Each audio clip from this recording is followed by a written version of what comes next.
Meeting to order. First off, before we go, we are going to go in closed session, so there might be a little time in there, maybe the length of time. But before we go, I'd like to have a moment of silence for Bill Butler. He was a resident here, a longtime resident, and a member of our town staff. So he passed away last week. So if you would take a moment.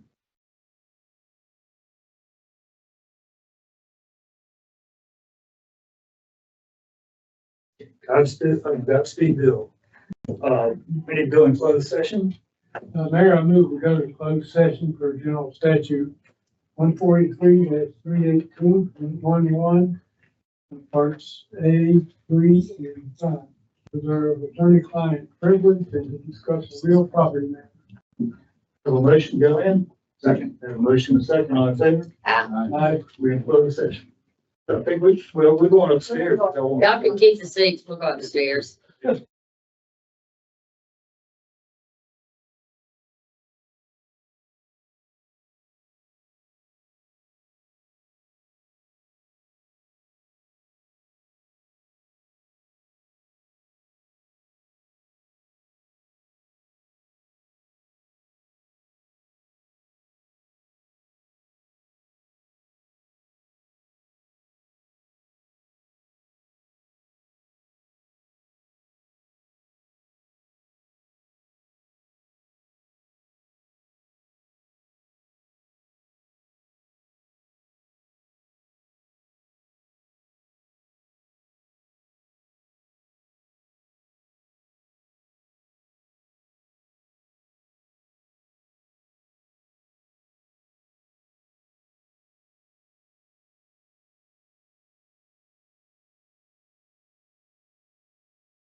Out of closed session, So moved.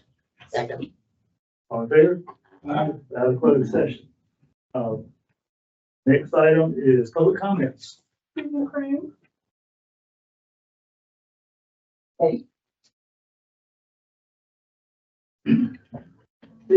812 Ocean Boulevard. I sent you, or I gave Christina copies of my public comments because I kind of felt like it was a lot.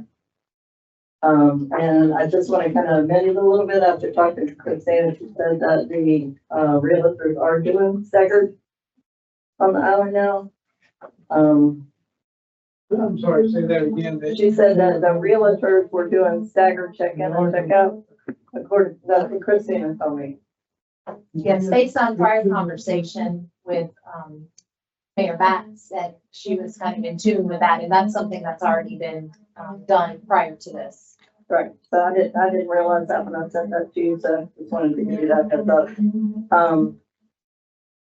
I find it a little hard to believe, but they said it, so I'm gonna go with it and not question them. I did talk to NCDOT about my proposal of putting a fully situated thing on the light to get the traffic to flow better. They did confirm that it is being used in Raleigh on 540, so it is North Carolina too. Before I thought it was only California and places like that, but then we do have it in Raleigh, so it is a North Carolina thing that we can do. It's called a fully actuated with sensors to release proper platoon. So I asked them what's a platoon, that's 10 to 15 cars. So it is available. I also sent a request to our representatives telling them I wanted them to jump on board and help us because I've been told NCDOT is a little hard to get to add. So I already did that. Even whatever you decide to do, I think they need to do that because I'm really not on board with spending this money. There you go. That's all I got. Thanks. Did you talk to her next meeting? Say you don't. Could you talk with NCDOT? He said we don't. I got the name at the house. I can Yeah. email it over to So you. we know who to follow up with. Absolutely. Okay. Anyone else? Rochelle? Ian Pizzy.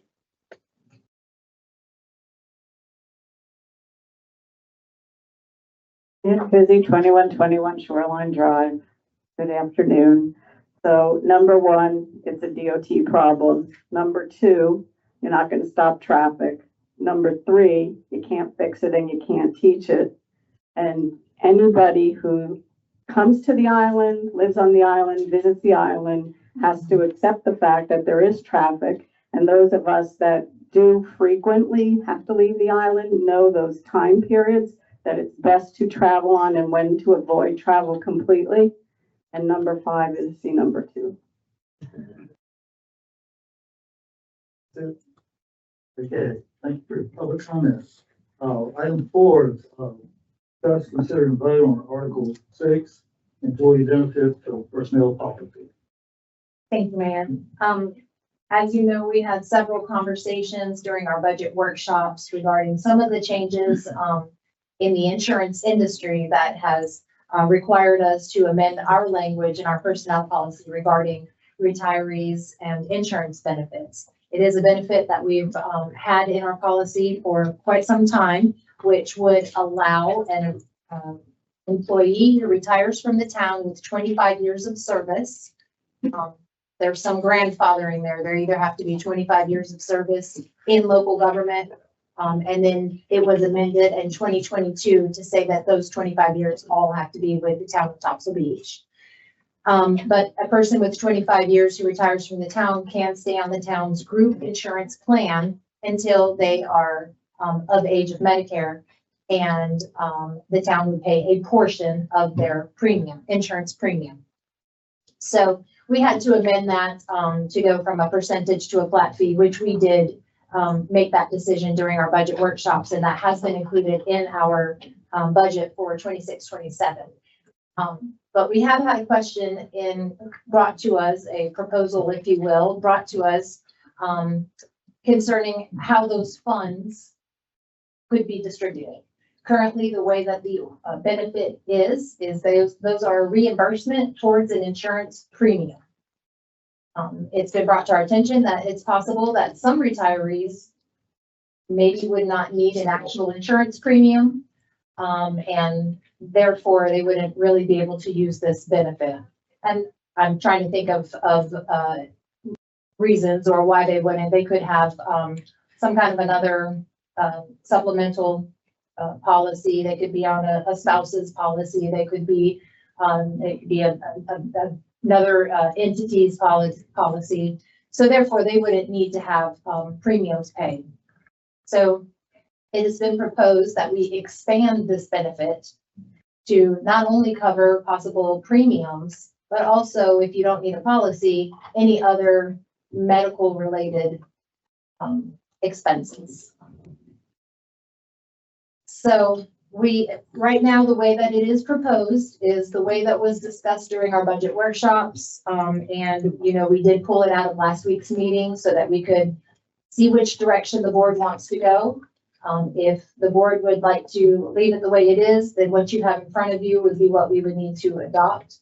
If you would like to expand the benefit to include other medical expenses, then we would have to amend the language and bring that back to you for adoption in July.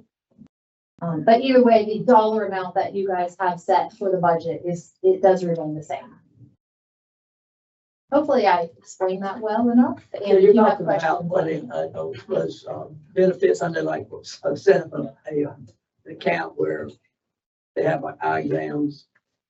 Things like that, pay for that, rather than having to pay for insurance, coming straight by insurance and stuff. correct. So the way that it is, the way that it would be or has been proposed, HSA, Yeah. but this is an HRA for retirees. yeah, the way that it was originally proposed would be a reimbursement. So a retiree would have their own policy outside of the town. They would pay their monthly premium, submit monthly for reimbursement, and then the town would reimburse that retired employee that amount, whatever is specified by the board. And that would continue until they reach Medicare age. In this other scenario, if we were to expand it, we would run the program through an HRA, which would essentially be, putting the amount specified by the board into a HRA every month that retiree could draw from for certain related expenses that were medically related. It would require us setting up an HRA program, which would also require us to have an administrative cost to that. That does change and vary depending on who we use to administer that program. Currently, right now, it's about $100 a month to have that program, the administrative fee for it. So it's a flat $100 a month regardless of whether 5 employees use it or 1. That's correct. I have a question. Have there been situations in the last few years where an employee has retired and not stayed on our plan, even though they could? Well, we've only had 2. I believe we've only had 2, and those were many years ago. Decade. Yeah, so we don't really have a lot of experience with previous retirees. I believe we've had 2 that were retired that stayed on our plan until they got Medicare age, but at that point they were able to stay on the town's plan. But there were no people who chose not to stay on the plan, even though, in other words, like they would just go onto their spouse's plan or have their own plan. No, I don't think that we've had that. It's all of one, or can it be blended? We have to have pay for the insurance, we can have some call it HRA. Yeah, I did check with our insurance consultant today, actually, to sort of clarify that, because as it was first proposed, it was going to be that we would have to have 2 separate HRA accounts, one for a premium reimbursement and one for medical reimbursement. But, I talked with him again this morning, and he does feel that if the board chose to expand this benefit, that we could likely set up one HRA, and that the retiree could pull from that to either pay medical expenses or premium. But that is something that he'd have to run through their attorney to make sure that that was appropriate. At this point, I think we need kind of a consensus on which way to go, and then we'll have to definitely look into what kind of language would have to be, amended and Yeah. how that process would We would work. traditionally just say you cannot pay premiums. So And it would again, be something different. he it'll be did different preface meeting. that with, he would have to have his attorney review that. So it is possible that we'd have to have two HRAs set up, one for just premium reimbursement, and then one for that, medical expenses. I think it's a good benefit for no, not for any employee we have eventually retired. I mean, we don't know what their health situation will be or what they're gonna have to do as far as health insurance. So, I mean, it gives them an option to do things as a benefit for years of service they've given us. The other is that the amount of money doesn't change. So it stays with each employee with X number of dollars, and that's something we approved. That's across the board, just how that's used. And that's only gonna be for the employee we got now. As of now, any new hire, you won't be part of that anyway. Correct. Once we do adopt the, text amendment for the personnel policy related to this, the amendment would say that anybody hired after this was adopted, does not get the benefit. Now, currently it's still the way it is. So right now it's, if we hired somebody today, tomorrow, next week, they would still get the benefit and be grandfathered until this is voted on and changed. So if someone had retired 2 years ago, they got to stay on our insurance and got a percentage of the premiums paid. But when insurance said you cannot have retirees, that choice was taken off the table completely for us, It correct? was, correct. Yes, if you are not an active employee of the town, you cannot be on the town's insurance policy any longer, like you used to be able to. And that was for corporations as well as towns too. Does that change the North Carolina or the federal level? I don't know, do you know that, Connie? I'm sorry, I don't know that answer. I'm just curious. Yeah, sorry, don't know. So that's why number 3 is there. Yeah. And number 3 is straightforward, but I just was curious as to why it was there.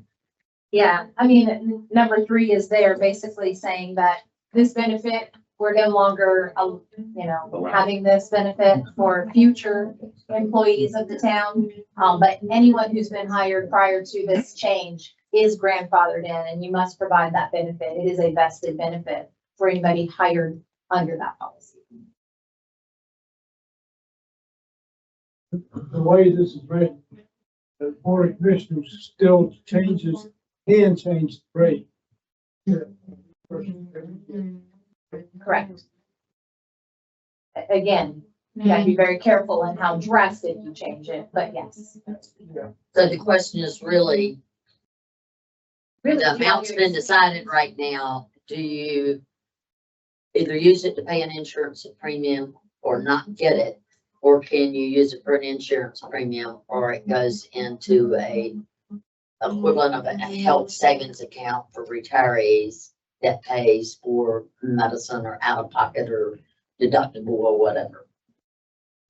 Yeah, it's really basically, do you want to expand this benefit? The benefit is reimbursement for health insurance premiums, but would you like to expand that to also include other medically related items in place of premiums?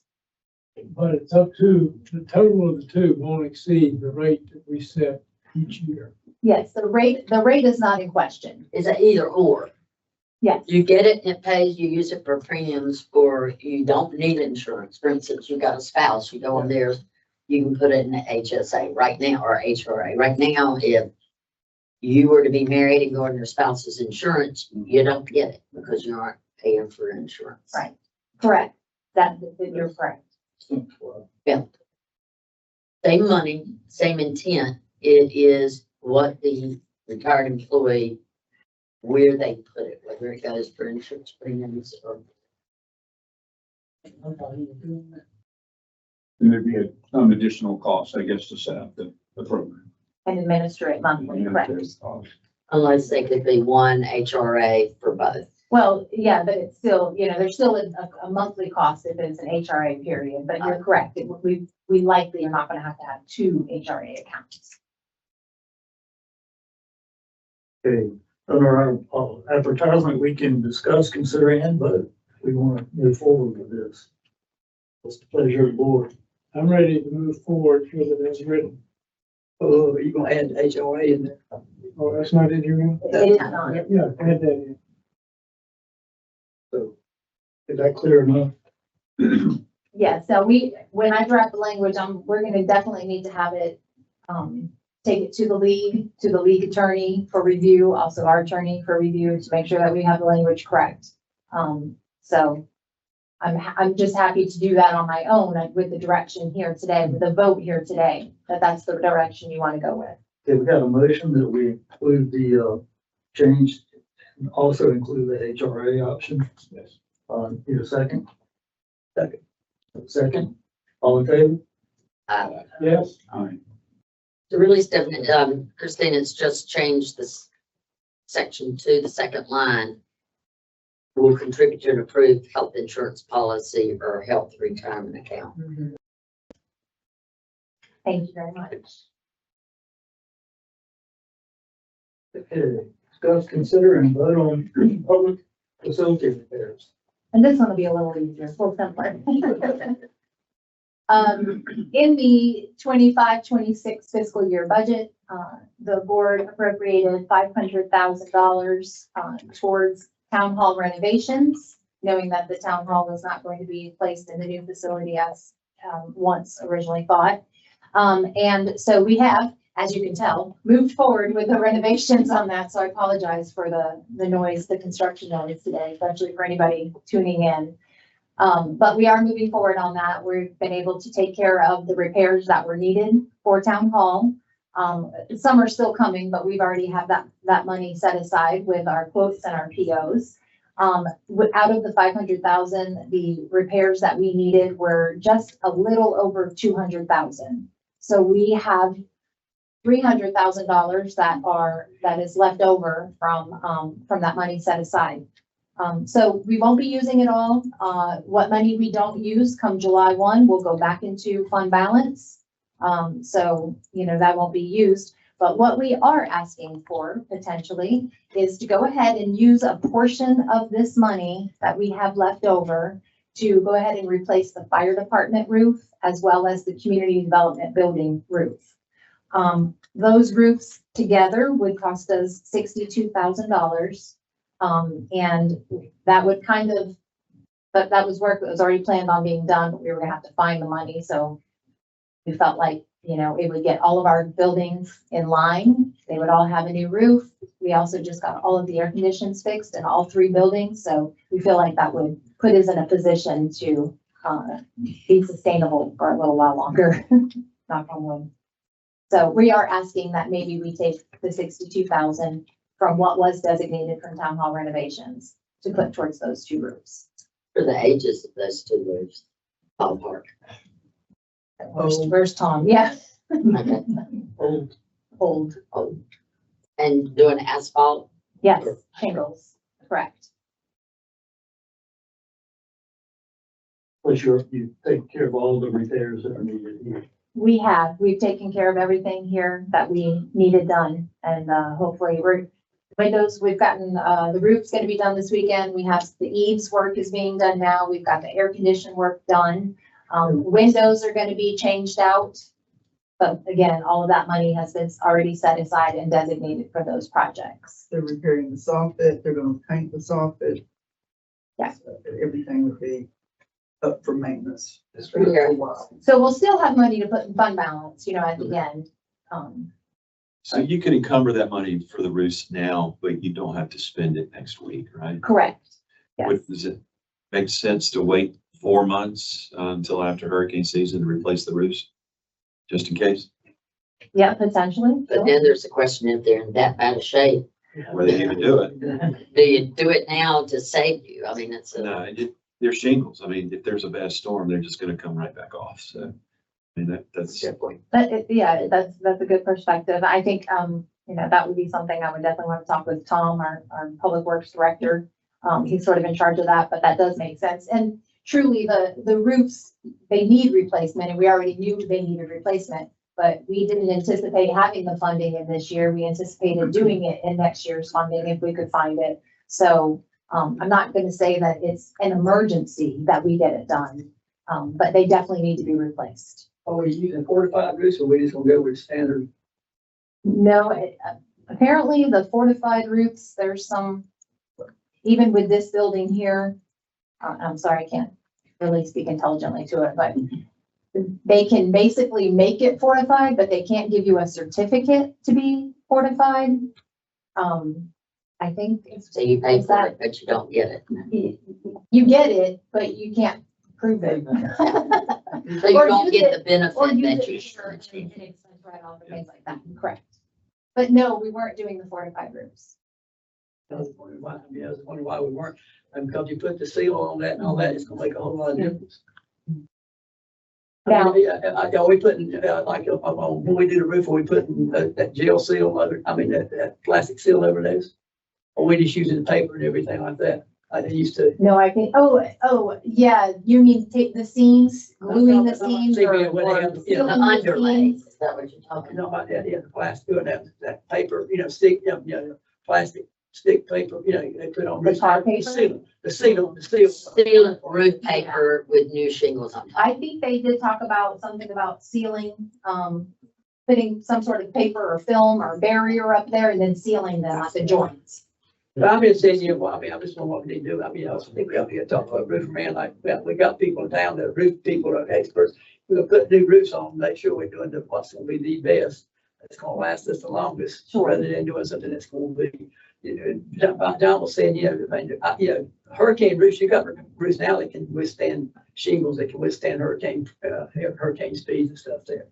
And there's fortified roofs, they're really good roofs. They're supposed to withstand hurricane winds, everything. So I'm just saying, for the rule, do it right rather than do it in 10 years, we're going to come back to it.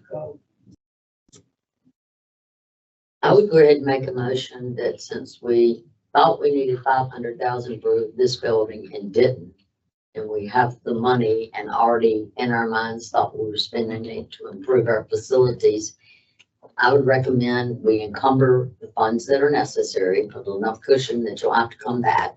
And then I like what Commissioner Bell said is talk to some of the people who are very knowledgeable on roofs, he knows who they are, and find out both from them, best type of roof, and, there's somebody, I'm like you, I don't talk roofs, there's somebody that knows the optimal time to install them, but John raises a good point. I didn't replace my roof before Fran, and it needed it, and insurance got me a new roof, so I was glad I hadn't replaced my roof. Now, just so you know, the quotes that we have that we would move the money forward. I know you say have a cushion, but we need to have a quote for how much it is so that we can move it forward. These are only good for 30 days. So again, if we don't do it right now, I'm not sure if that price might fluctuate a little bit if we wait till after hurricane season, which again, I think is perfectly doable. I just want to mention that.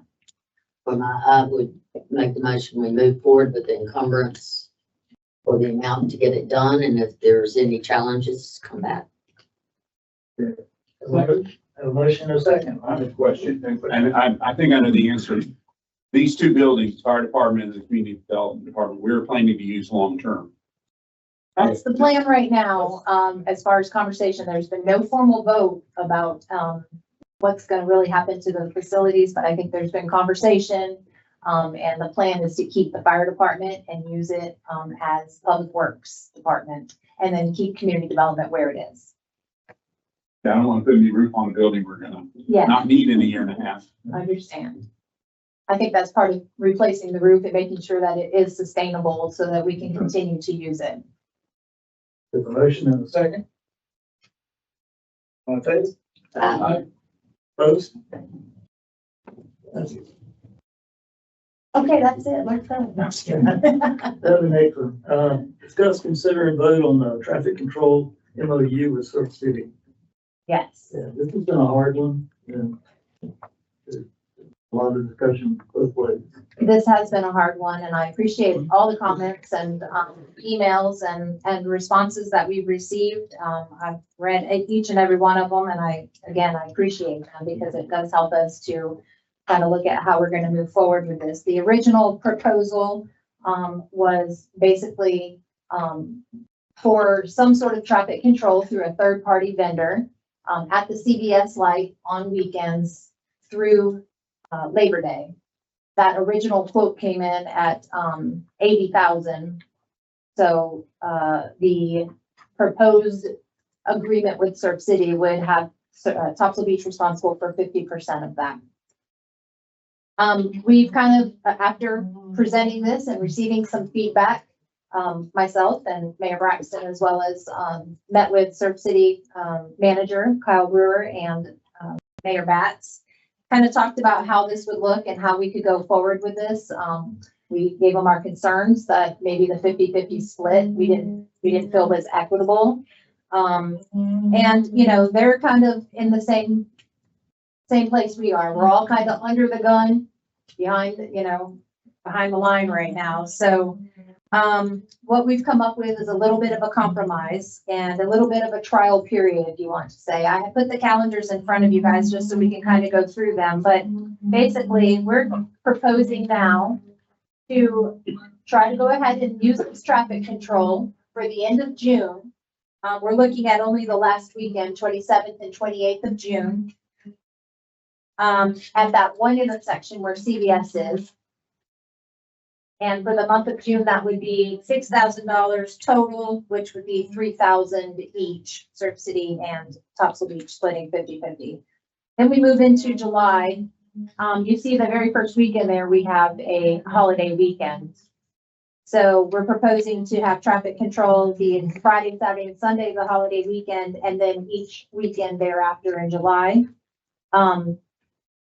We've come up with a proposal to start with one intersection and maybe expand that into two intersections on the 18th, 19th, 25th, and 26th of July. And after this month, regroup, kind of look at it. Did it make a difference? Are we seeing an impactful difference or not? And I think then we can make a decision whether we would like to entertain moving forward with the rest of August and into the first week of September. And we're talking about total cost of $3,000.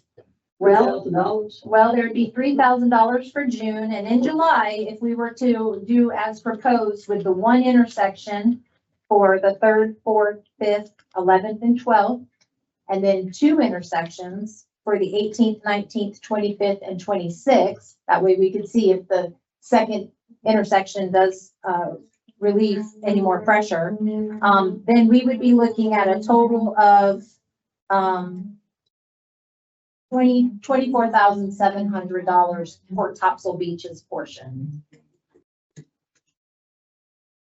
When you were talking about the 50%, Yes, where does the compromise come in? Did that's, they compromise at all? well, Surf City actually is not meeting till tomorrow. So, you know, again, we got our heads together and kind of thought, you know, let's look at maybe an alternative option of kind of just a test, a 30-day test, and then regroup after that. Yeah, the biggest issue came up with Kyle. Most of his calls have been to the sides of Panama for them. And so they're saying, well, they're catering also to Topsail Beach traffic. The other thing that came out is that this can be done on a weekend basis. So if we go the first weekend, it doesn't work. Yes. Or if we have a weekend that's going to rain, we don't schedule anything. So all the numbers can change. It can, and I mean, also if we want to go with 2 intersections for the 4th of July weekend and, you know, back down to 1. I mean, there's a lot of different scenarios. So the numbers that I'm giving you, it's difficult because it really depends on the scenario that we choose. So which intersection? CVS intersection and then also the intersection at Food Lion would be that second one if we chose to do 2. So why are we leaving out Fridays when all the folks are coming down for the weekend? Well, you know, at this point, we were just trying to focus on Saturdays and Sundays, except for holiday weekend, such as 4th of July. We did include the 3rd, Friday the 3rd for that one, as well as Labor Day holiday. We included the Monday, the holiday. I think, John, if you think about it, the people coming on Friday are the second home people and they don't all show up at the same time, but Saturday there's a big rush in the morning, people coming in, people leaving, and then the same thing in the afternoon because it's rental changeover. Friday, there's no rental changeover. I think that's why they're. On Fridays, we have a massive traffic jam often on a nice Friday from date. Massive on Fridays. I just. And they aren't home people. If it's sunny, they come and climb the streets to get here. And if a rain shower comes out, they all leave at the same time and you have the same problem. How are they going to determine whether it's effective or not? If it says that, are they going to say, okay, it's taking an hour and a half before, an hour and a half to get off before, and now it's going to take an hour and 20 minutes to get off. So it's saving 30 minutes there. Yeah, I think we'll know first of all, but we are collecting data. Surf City is collecting data currently. So we'll be able to sort of compare that to what we see when we do have the traffic Has control. anybody asked these people, do they, it's like, they said, okay, we're gonna be able to cut your rate down to this. I don't know that they've given any specifics. I think, the idea of bringing in that second intersection was suggested by one of the vendors that saying that they didn't know if the one intersection would really make that big of a difference. They felt like they would need to include that second Food Lion intersection as well in order to make a difference. I just think it's obvious that we're setting ourselves up for failure with one intersection and no Friday. I mean, I don't want to be negative on the plan, but why wouldn't we want to set ourselves up for success? And if we've done too much, trim it back. But I don't know how much we're going to be able to tell by just one intersection and a Saturday and Sunday. That's just my opinion. And the second issue to me is we're hiring somebody to be out there. Is it 9 to 5 still? Mhm. There's peak hours and their hours, the person's gonna be out there dozing off. There's nothing to do. There's, probably 10 a.m. to 11:30 and then, and I'm just guessing 4 to 6:30. I did pass on those concerns of, maybe not spending the whole day there, but kind of coming in those peak hours in the morning and peak hours in the afternoon and the evening. That is something that we're definitely going to be talking with the vendors about. But again, I don't believe that would be an option just based on the fact that they have to set up and break down. They have to put their signage up, their cones up, all of that. So I think, but that will be something we'll be talking to them about. So I guess the question is, I don't think there's anybody in the room that wouldn't acknowledge we got a traffic problem. The question becomes, who can solve it? How do you solve it? How much do you spend to solve it? And right now, the season is on us and we don't have a lot of options. If we could start after Labor Day looking at, each town hire extra officers and say you're going to send an officer, figure out, and there's metrics that can do it, figure out what are the bad hours. Is there a cost-effective way to deal with it? But we're at the point right now, we either do something or we put our head in the sand and go, we don't see it happening. Because we don't have the luxury of an elegant solution now. I would agree with you. Again, I think we're sort of right in the midst of it. We're behind the 8 ball on this right now. It was, suggested that we try to control the traffic at the intersections to keep it flowing. And maybe that'll make a difference. I'm not a traffic engineer. I don't know that it's gonna make a big difference. It's something that we were, going to try. I think with this 30-day trial period, we could see if it works or if it doesn't. If it doesn't work, we move on, we do our 30 days and say, okay, but also I think in addition to that, whether we do this or whether we don't do that, you know, this is something that we need to formalize an actual plan. Right now, again, because of the timing and the urgency of this issue, we've kind of just, we're throwing this together. Let's give it our That's best great. shot for 30 days. Let's not half it. So here's the other question. Do we have to do it for 30 days? Or could we do it, start the last weekend of the month, do Labor Day, and then put your heads back, on July 4th, put your heads together the 7th and say, it worked, it made some difference, it did not make any difference, and then say, okay, let's either change it or whatever and do more and see how it goes. Do we have to do 30 days from the get-go? I think, well, we have a 30-day clause in there to give them notice, so Okay. I think that the 30 days, and I think we would need the 30 days. I don't know that 2 weekends is really gonna be enough of a, But if we are giving them 30 days notice, then we're committing 60 days. but we could write it that way to say, we're gonna do it from here, this period to this period. I think we're wasting a bunch of money. And I mean, if you ask most of the people, most of the residents I talk to, nobody likes to wait, but most of the residents are intelligent enough. And I say it because they're smart enough to know that, they're gonna go early in the morning, they're gonna go on Thursday to get their groceries and everything. So they don't have to go up there on Saturday and Sunday, or they're gonna go up early in the morning or later in the afternoon. The only people that are probably gonna be called are either your day trippers that are coming, but you're gonna get caught either way, or sometimes you got your rentals. So, I think we're throwing a lot of money on something that I don't think you're gonna solve and put people up here directing traffic. Because you got an infrastructure problem, there's not enough road for the number of people going. You see that same thing in Hampstead, you see that same thing up in Wilmington and on afternoons on College Street and Oleander. You look on every day on the news. I mean, that place is packed full. Why? They don't put people down there at the stoplights restricting traffic. You got an infrastructure problem and a people problem there. And you're gonna have the same thing here. We're talking about budget and all this money and cutting. We were cutting our fire department. We're cutting, with our town stuff there. And we now will say $20,000 or $30,000 something. We don't know how many out there is gonna work or not there.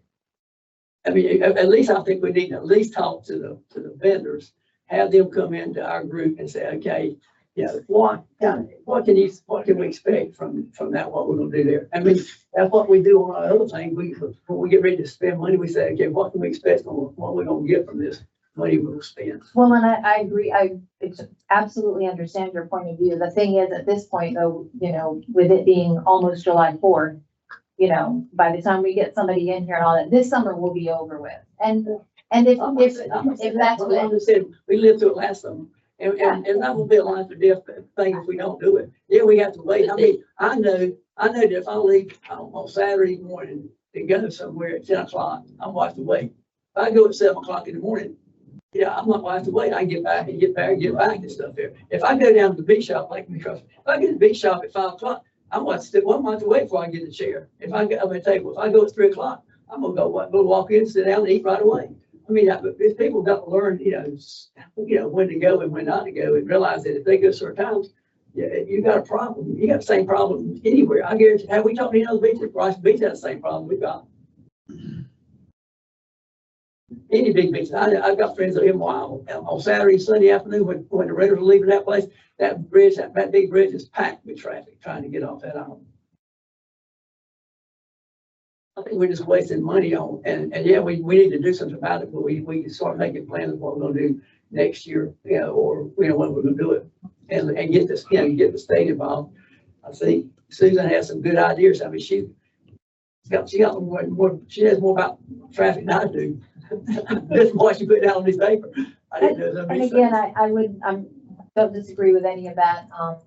Again, I think if we want to try and do something for this season, where we're at right now, this is what we have.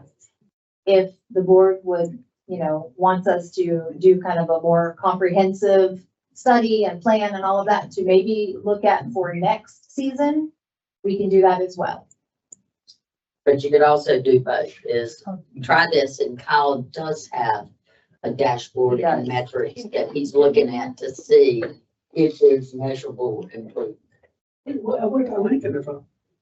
I mean, we scrape like button, he had a budget, now we're gonna pull $20,000, $30,000 out of there, and we're talking about, a position, we're talking about, trying to get away, we're talking about having a mechanic, we don't have a mechanic, money for mechanic, or we're gonna study all that mechanic before we hire one. No, I mean, you all of a sudden, you're gonna throw money at something you don't know if it'll work.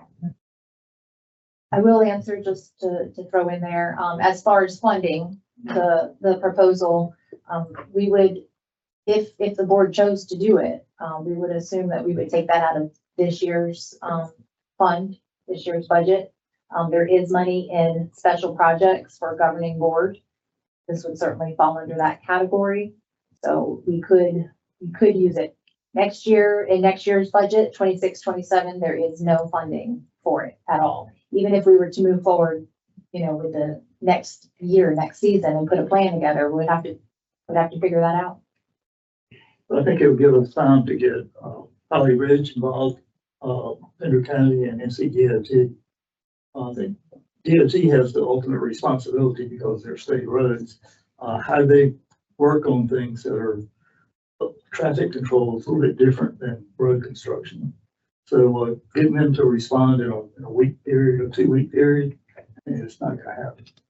So If we did this, We should have planned on that. Why we wait now to do it? I think it had to get so bad that we had to do something. It wasn't bad last summer? not like this, Oh. not like this. I don't know where y'all been. I don't know where y'all been. I know last year. I've been here. Longer than you have. No, no, you hadn't. I Let's guarantee you don't, that. let's don't argue. I'm just saying that that's not right. I say it's not right for you. It's a bad. thing. Okay, okay. We gotta deal with We it. know we don't have to deal with it. Can I ask a question? Let's stop arguing. I'm not arguing. Mr. Mayor. Everybody's getting all upset. If we, Judd, I have a question, sir. If we did this and got some data, would that be helpful in going to the DOT and saying, there is something that can be done to impact this? We have proven it, and now we need your resources to implement a permanent solution. Of course it would, and we asked that question to Kyle, and he came up and said, well, when do you want to know when traffic was bad from the S curve to the roundabout? We said 5 o'clock on Right. Monday afternoon on a certain day. He went right to it, picked it up and said it was 14 minutes. He knows his times. Yeah. And I honestly think, I understand the Commissioner, Dr. Bell, we got to balance what we spend money, but if we want to get a permanent solution, we have to drive data that will help get the DOT to realize we can't wait till 2030. Our relatives don't want to come on holidays, and yours don't either. No, I don't feel that they realize when they come. And when they leave, Well, yours must be smarter than mine. but it might be. It's become a safety issue for all of us. And, we haven't talked about that today, but don't have a heart attack between peak hours. And that's what we're saying. Don't have a heart attack between peak hours, because you're not going anywhere. You're not getting off the island. I need a soft serve crab sandwich. Don't Don't have a heart attack, Dr. Bell, between peak hours. Okay. I'm not gonna have a hard time. I'm just saying, I don't want to hear you guys come up here bitching about money all the time. And then we struggle. Whoa. Whoa. Been going well. He's talking over all of us. Let's have, little comments from the audience, to let us cool down.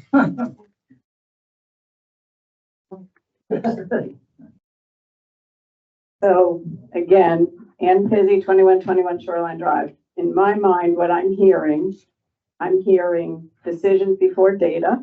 I don't think we have a traffic engineer or DOT study that really supports a good action. So data drives my decisions in my role in healthcare. And I think it's something to consider. We don't even know who this company is. That's the other situation to consider. And how do you pick your KPIs? Like, how do you know you are doing well when we don't really even know the extent or nature of the problem. So by implementing this, as I heard it, and maybe I heard wrong, if you're going to implement something, and I don't support that kind of money, but you don't change it because you have to measure apples and apples and then oranges and apples. You can't just go, well, we'll start with the first 2 weeks will be apples and then we're going to do apples and oranges, because you're not going to know at the end of the study what you have. So that's all I have to say. Sure. Comptroller at Surf City, Ms. Pizzy has got just reams of data, because I had the same question you do. I'm metric driven. How do we know it works? He's using the cameras that are on the island and has times where he can say, he could actually go down granular enough, correct me if I'm wrong, Christina, and say, black van with this license plate hit the town camera, and they hit the camera at the base of the bridge 8 minutes and 14 seconds later. He's got data. But again, if we want to go tell DOT's slow, you look at, they have an idea of what to fix it. They'll start it in 2030. We'll be dead before it's finished. If we can show them data that here's a less costly than changing your road solution that you need to own, I think we have a better chance of getting them to own it, because they aren't going to identify quick decisions and quick solutions for us. They're going to depend on us.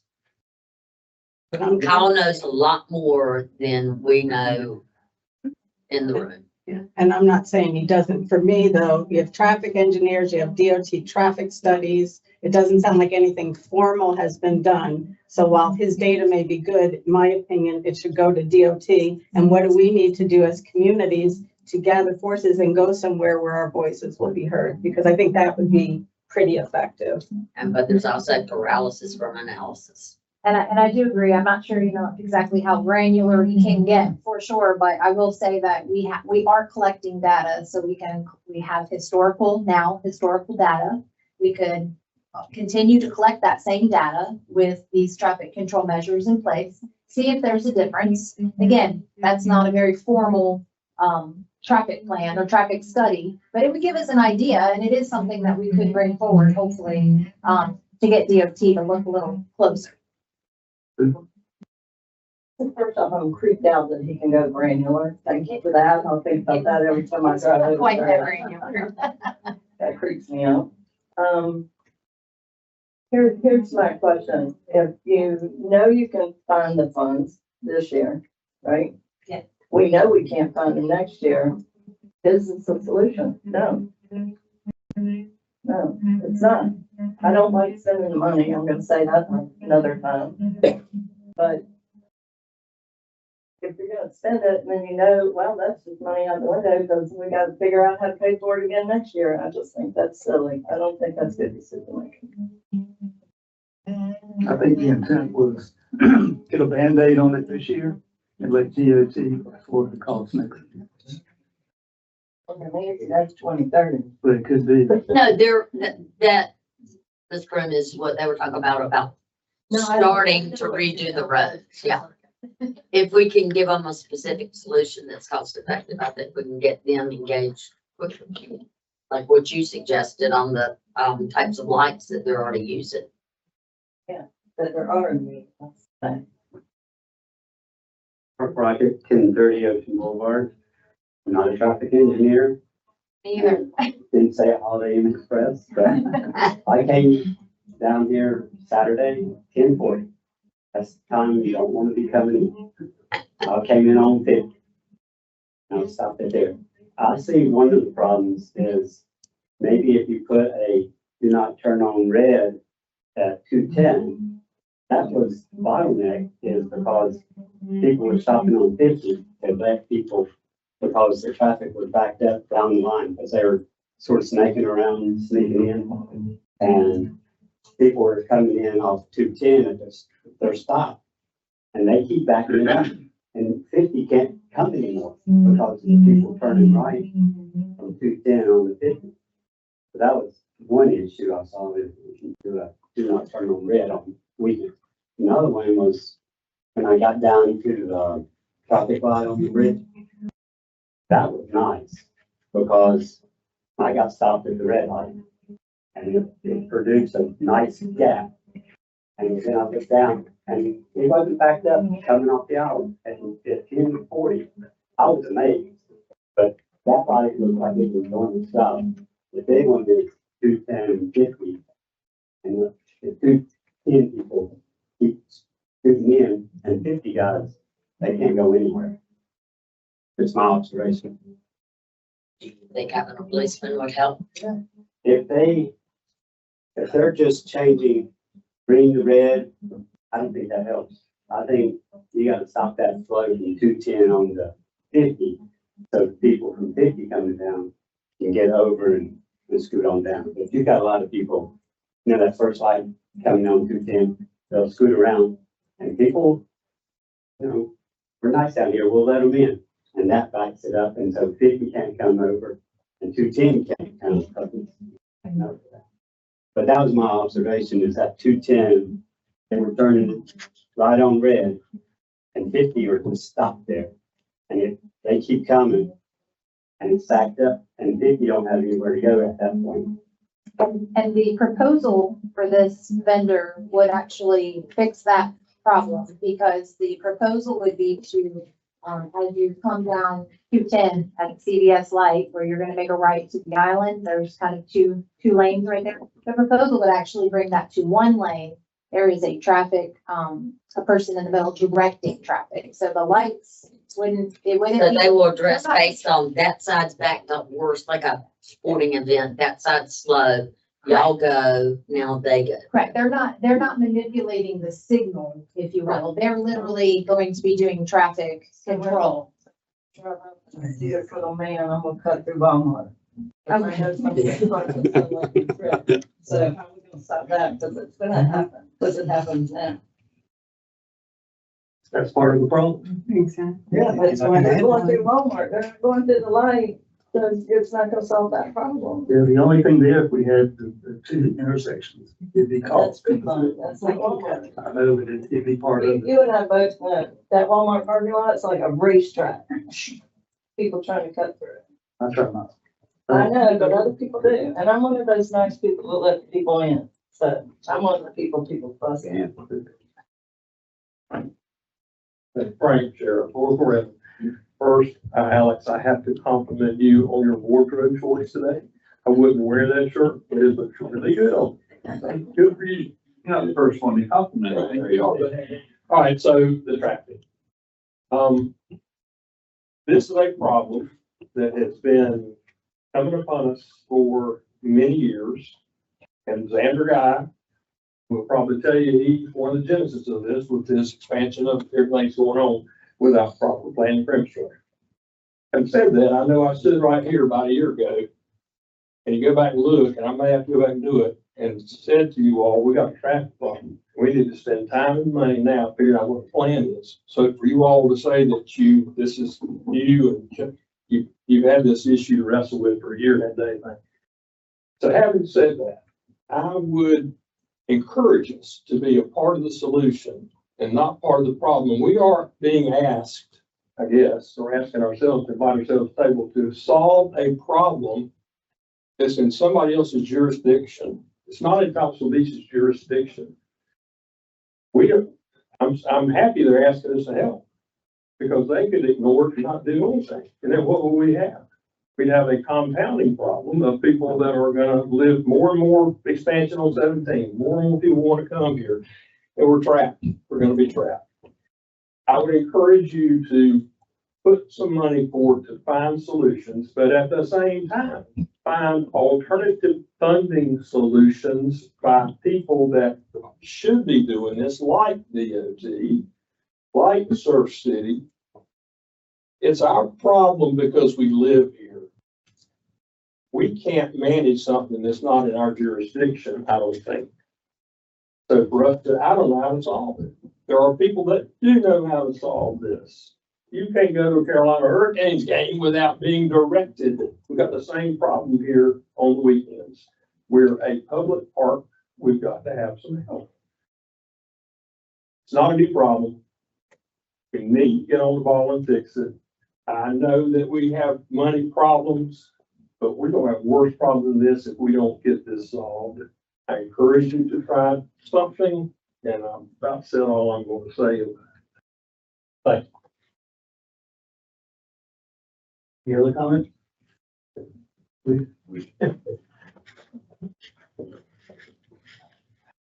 Now, with the 1046 channel going on, I don't think there's one magic bullet to solve all this. Now, I do agree with Frank here that it's a Surf City created problem, I say, for guy. I know him, I know what he was trying to do, he's trying to help Surf City. But you have a 2-lane bridge right now. If you take away the walking track and the bicycle track, you have a 3-lane bridge.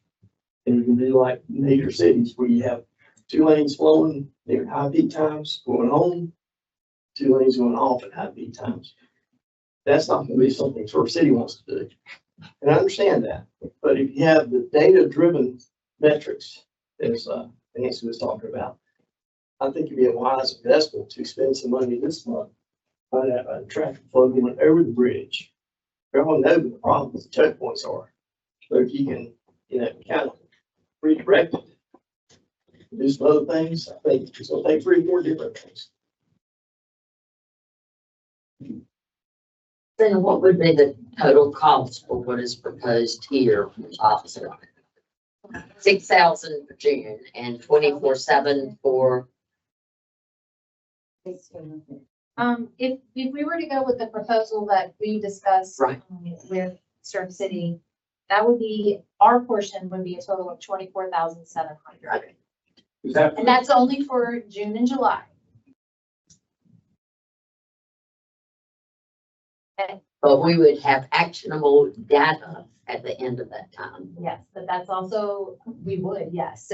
But remember, that's also only the one intersection until we get to July 18th. And then we switch over for those last 2 weekends at 2 intersections. So that's the number that I'm giving you is for that. If that was changed up, that number would change. One intersection is $3,000 for the day. 2 intersections is $5,600 for the day.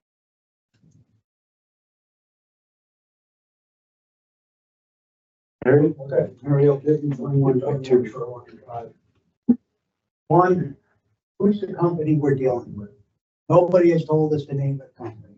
We had 2 actual quotes turned in, two companies that we discussed. I think that should have been put in so we can look up these companies and things. They have to be, Yeah, I know they have to be, but we don't have the names. So your phone figures are. Number 2, are we still paying 50%? You know, we put on the table, 2/3, 1/3. Right. Uh, They won't meet till It tomorrow. won't be till tomorrow, but if they say no, what do we do? walk away. Too much money. I'm sorry. Where are we getting the money from? You know, it's throwing money at nothing. There's been an internal problem. Hasn't changed. And the gentleman there about the choke point, the police officers stood out there and stopped the traffic like they should do. Believe me, they can find a cop to do it. They don't want to do it. They say no. Yeah, because they don't want to do it. You know my background. You get told to go do it, you do it. You know, I mean, I actually agreed with Mr. Bell today, 100%, thank you, Chuck. And I don't agree with him often, but that one I agree with. And he knows that too. But, you know, I just don't think it's worth it. All I know, I've been coming here for over 30 years, I live here. That's been a problem ever since we used to come here, 30 years ago. Not as bad as now, but you keep building, you know, get rid of it. Lane road doesn't work. Get up early, leave. And don't go out on the weekend, because I don't. See, if we did agree to move forward on this, asking question. Does it make sense to do both intersections on the 4th of July weekend? It would, yeah. but that's not in the current. That is not in the number of the 24/7. But you could maybe do alternating is one on the 27th and the 28th, 2 4th of July, and then go back to 1 and 2.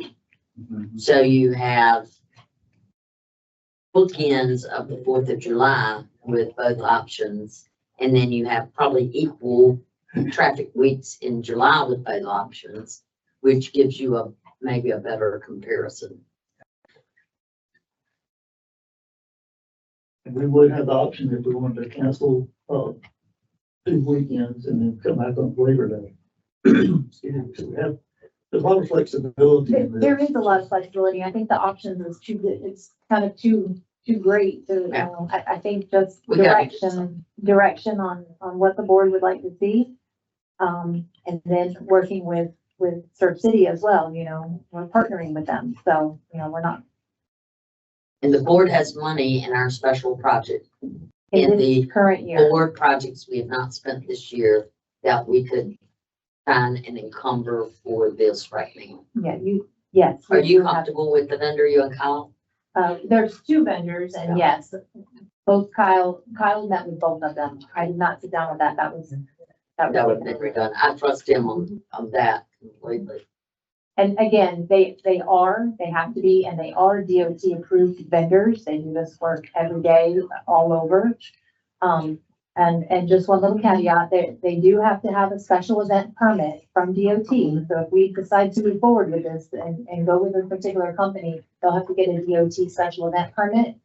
Because they are DOT vendors, this should not take a significant amount of time. So, again, if we get direction today, Kyle gets direction tomorrow at his board meeting, then we could likely see this in place for the weekend of June 26th and 27th. Can I make one comment, please? Yes. If you decide to go through with it, I would hope that you could express to Kyle, to express to that company, use common sense. If they stand in one intersection and clearly see there's another intersection, and when they got that one moving, they see there's a third intersection, don't just say, well, that's the problem and walk away. Make it a dynamic solution early and make the solutions happen fast. Test it quickly. We did it this weekend one way, do it another weekend. Just do it in stages, do it dynamically, and find the solution quickly.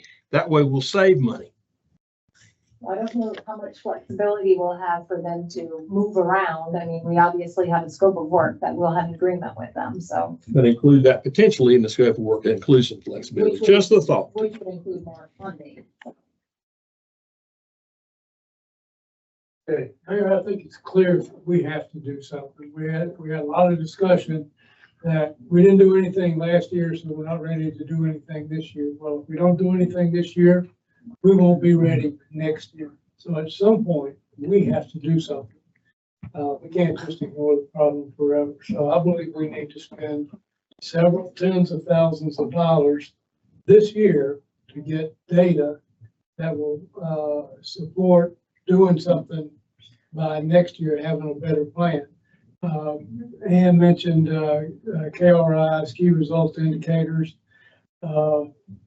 We need to have a rough feel based on Kyle's data, what those could be. And I heard enough about his data to say we can put together some key RIs so that we know what these guys are looking for and they can report back to us. So I would be for going ahead and spending somewhere around this, 24/7 was mentioned. Maybe it'll take a little more than that, but we need to invest now in data so that we'll be ready next year with a plan of how to solve this problem. We're not going to get solved this summer. We can get the data if we decide to find it. Should we make that in a motion? So maybe allocate I up think, to yes. 30,000 of our unused special funding that she used to her judgment, and kind of like the building, you don't need it, don't spend it. The other requirement in there is that there are some key result indicators defined before it starts. And I think Christina and Kyle We can sit together and do that. So we know what kind of a change we're looking for. And we don't have to put a goal on the change.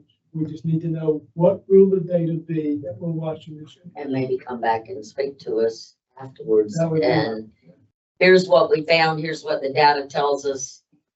And then start with a really well put together proactive plan, pulling in DOT, where we go tell them, you're the problem and you've got to be a part of the solution, and pull in our representatives by saying, we know how we can impact this, but you have to be the one that does it because we didn't create it.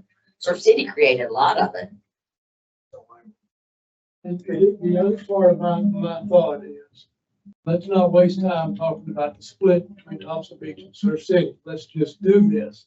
And if it's a 50-50 split, let's agree to that for this year's portion of the money.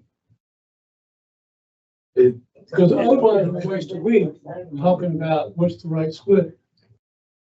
So in the form of a motion. Yes. And you $30,000, 50-50 split between Topsail and Surf City with at least 2 key result indicators for that traffic. And Christina has the power to cancel it if she sees that it's not bearing fruit. I'll second that motion. have a motion and a second. Any further discussion? I just want to say that, I know this part of the, traffic is impacting us greatly, but it's really not our problem that we didn't create it. And I have a problem with the portion. We're not going to settle that today, but in future years, for sure, because they make up 10 times as many residents we do. They have 4 times as many residences as we do. They have 5 times as many parking places as we do. And we haven't grown that much. This problem has grown, but we haven't. So it's obviously not us, but we're having to spend money to protect ourselves for safety reasons and to have a seat at the table. I understand that. So I'm not going to oppose it this year, but I will next year. And next year we'll hear your opposition. Both in enforcement and whether or not we should be paying anything, because it's a Surf City problem. Hopefully we'll have it resolved by then. Well, I'll hold my breath. Okay, I have a motion and a second. All in favor? Aye. Opposed? Next week we adjourn. I second it. All in favor? Aye. Very good.